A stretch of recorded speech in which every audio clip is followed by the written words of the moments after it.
हिमालनीहरू र आफ्नै कल्चर। यो अर्नाहाडी गाउँ। यो गाउँमा हरेक वर्ष जेठ 7 गते मेला लाग्ने गर्दछ।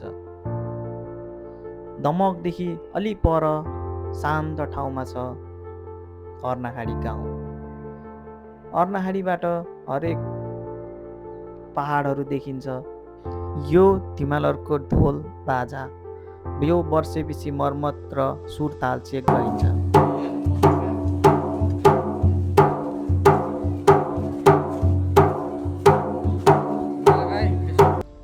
मेलाको विशेषता भनेको त्यहाँ रोटिपिङ पूजा गरिन्छ।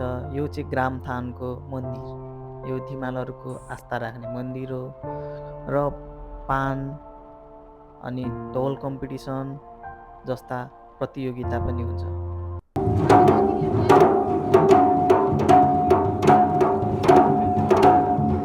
हिमालहरूको आफ्नै वेशभूषा, आफ्नै भाषा छ। नेपालको पूर्वी तराई भागमा बसोबास र दमकको पहिलो नागरिक पनि हो।